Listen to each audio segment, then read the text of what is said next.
अस्सलाम वालेकुम वरहमतुल्लाहि वबरकातुहू। नमस्कार, हाय, हेलो, सत श्री अकाल। मेरा नाम है मोहम्मद जैद और मैं हूं the founder of the PM tutor. तो आज हम बात करेंगे conventions of for the SI unit, मतलब एसआई यूनिट्स को लिखने के क्या तरीके हैं, उनके क्या रूल्स हैं, क्या कन्वेंशंस हैं। इससे पहले वीडियो में मैंने आप लोगों को बता दिया सप्लीमेंट्री यूनिट्स, और उससे पहले की वीडियो में मैंने आप लोगों को बता दिया है इंट्रोडक्शन पार्ट। इस वीडियो को देखने से पहले आप लोग पहले वो वीडियो देख लें तो ज़्यादा आपके लिए बेहतर रहेगा। तो चलिए शुरू करते हैं।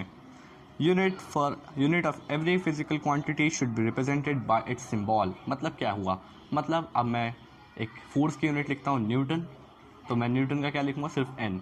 मैं लिखूँगा एक्सेलरेशन तो क्या लिखूँगा a। तो मैं प्रेशर का लिखूँगा पास्कल तो सिर्फ p। तो अगले उस पर जाते हैं, मतलब इतना ही था इसका। तो चलिए अगले पे जाते हैं। Full name of a unit always starts with smaller letter even if the name is after a person. Example 1 newton, 1 joule, etcetera.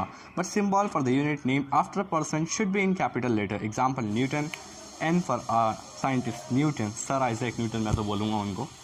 J for after scientist Joule, sir joule.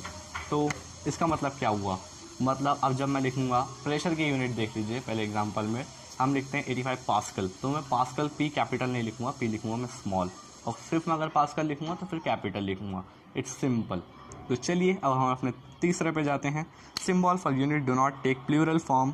For example force of 20 newton and not 20 newtons और 20 NS। मतलब क्या हुआ, इसमें इन लोगों ने बोला है अगर आप लोग लिखेंगे फोर्स की यूनिट 20 न्यूटन तो 20 न्यूटन्स लोग बोलते हैं, बट सही फॉर्म क्या है 20 न्यूटन। और 20 न्यूटन्स के लिए हमें N capital N small s नहीं लिखना है, सिर्फ कैपिटल N लिखना है, सिर्फ न्यूटन नॉट न्यूटन्स। इसका सीधा साधा मतलब यही है। और अपने चलते हैं फोर्थ पे। Symbols for unit do not contain any full stops at end of recommended letter। Example 25 kg and not 25 kg। मतलब क्या हुआ, symbol of for unit do not contain any full stops. मतलब क्या हुआ, ऐसे कोई भी यूनिट देख लीजिए। अब मैं लिखता हूँ भाई 25 पास्कल मतलब 25 प्रेशर, तो मैं पास्कल के आगे कोई डॉट नहीं लगाऊंगा। इस लोगों का इस बात को आप ध्यान में रख लीजिए, डॉट नहीं लगेगा। केजी के आगे डॉट नहीं लगेगा, सिर्फ केजी, ना कुछ डॉट ना कोई कॉमा, कुछ भी साइन नहीं लगेगा। सीधा साधा मतलब यही होता है। तो चलिए हम अपने फिफ्थ पॉइंट पे जाते हैं। The units of physical quantities in numerator and denominator should be written as one ratio। For example, the SI unit of acceleration is meter per second square or meter second raised to -2, but not meter per second। इसका मतलब क्या हुआ, acceleration की हमारी formula क्या है, metre per second square और metre into second raise to -2, not metre per second. मतलब क्या हुआ, हम लिखेंगे या तो फिर मीटर पर सेकेंड स्क्वायर या तो फिर metre into second raise to -2। हम ऐसा नहीं लिखेंगे मीटर पर सेकेंड क्योंकि हमारा 2 बार सेकेंड आया है, तो हमें मीटर पर सेकेंड स्क्वायर ही लिखना है। सिंपल बात, फंडा यही है। तो चलिए 6 पॉइंट पर जाते हैं। Use of combination of units and symbols for units is avoided when physical quantity is express by combination of 2। Example the unit of joule per kg, K is correct while joule per kg, K is not correct.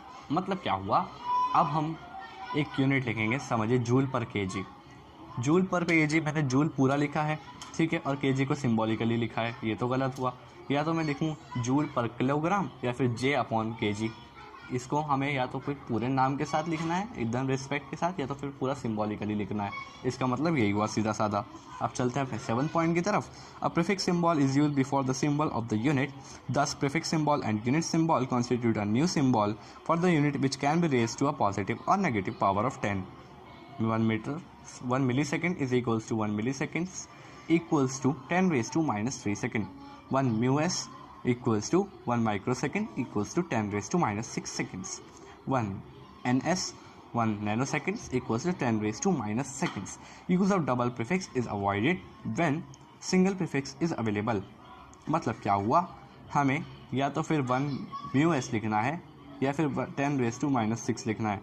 हमें not 1 mm/s नहीं लिखना है, 1 मिली-सेकेंड ऐसा बिल्कुल भी नहीं लिखना है, 1 माइक्रोसेकेंड लिखना है, तो 1 µs लिखेंगे या फिर 10 raised to -6 सेकेंड लिखेंगे। इसका सीधा साधा फंडा यही है। या तो फिर 10 raised to -9 सेकेंड लिखना है या फिर 1 ns मतलब नैनो सेकेंड लिखना है। हमें 1 m/s नहीं लिखना है, एकदम गलत होगा ऐसा यूनिट के नज़रिए से। तो चलिए हम अपने 8th पॉइंट पे जाते हैं। space or hyphen must be introduced while indicating multiplication of two units. Example, meter per second should be written as meter second raised to minus 1 or meter hyphen second raised to minus 1 and not as meter second raised to minus 1 because ms will be read as millisecond. तो हमारी acceleration की unit क्या है? Metre per second. Metre per second square है, तो अब मैं उसे लिखूँगा metre per second, metre into second raise to minus 2. तो उसके बीच में हम थोड़ा सा जगह छोड़ेंगे या तो फिर एक हाइफन डाल देंगे, वरना कन्फ्यूजन हो जाएगा कि भाई ये मिली सेकेंड रेज टू माइनस 2 तो नहीं है. तो ये बोलता है ऐसा यूनिट. और यहाँ पे कन्वेंशंस ख़त्म होते हैं. आप चाहे तो क्या आप लोगों को इसको याद रखना चाहिए, बहुत हेल्पफुल है आप लोगों के फ्यूचर के लिए भी. और आगे की वीडियोस के लिए आप लोग रुके रहिए, मैं आप लोगों को जल्द से जल्द आगे की वीडियोस डाल दूँगा. थोड़े बहुत इंटरनेट की कनेक्शन की प्रॉब्लम आ रही है, उसकी वजह से ये वीडियोस नहीं डल पा रही हैं. और जब तक कि इन्हें लाइक कीजिए, शेयर कीजिए, कमेंट कीजिए, देखिए मेरी चैनल्स. ओके, अस्सलाम वालेकुम.